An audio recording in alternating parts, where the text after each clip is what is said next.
Aberystwyth was not built around the university.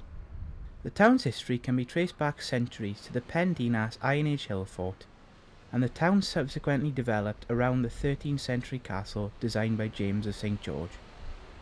But what originally stood on the site that is now the old college? In 2022, we'll be celebrating 150 years of the university that opened here in 1872.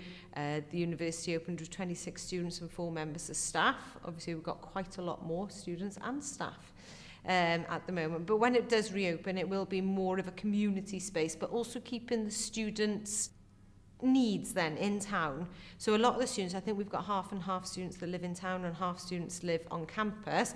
So you'll still have like 24-hour student access with printers and computers, and you'll be able to get in on your cards, which will be down the far end of the building. So it'll be like your own hub within town as well. So we're trying to keep the community, staff, students, everybody involved in the big plans.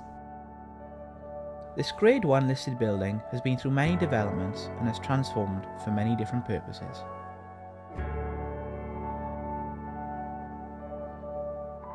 John Nash, one of the most famous architects of the 18th century, built a villa on Aberystwyth Promenade for Sir Uverdale Price, leading theorist of the picturesque movement. It was named Castle House. Castle House was constructed as a holiday home for Sir Uverdale Price's wife.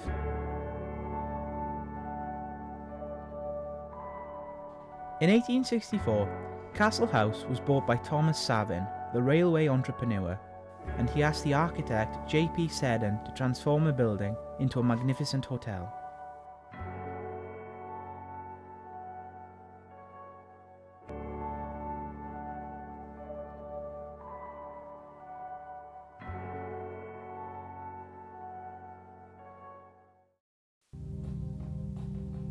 Savin had big ideas for his hotel.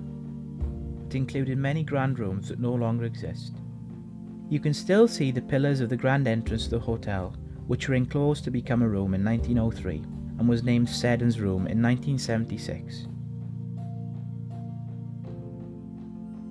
In 1867, the building was bought by the University Committee for £10,000 as the first home of the University of Wales. Essential changes had to be made to the building for the students to be able to work, and J.P. Seddon was asked to finish as much of the building as the money would allow.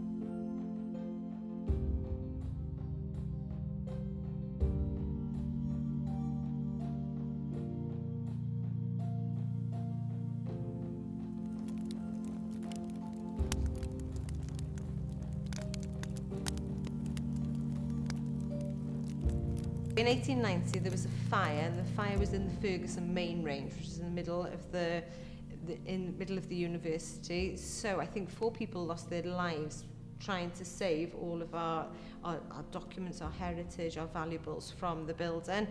So all of the valuables then were put out onto St. Mike's car park, which is outside the back or the front, whichever way you spin around the building.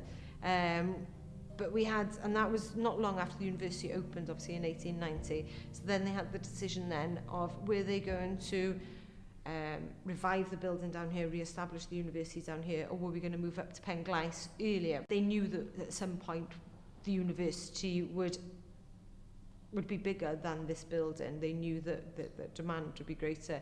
But luckily the students fought for it, and we built the university back up to what it was.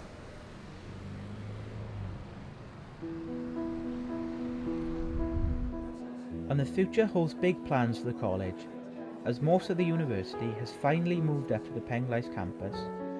There are still amazing rooms for students and members of the public to work and enjoy this magnificent building.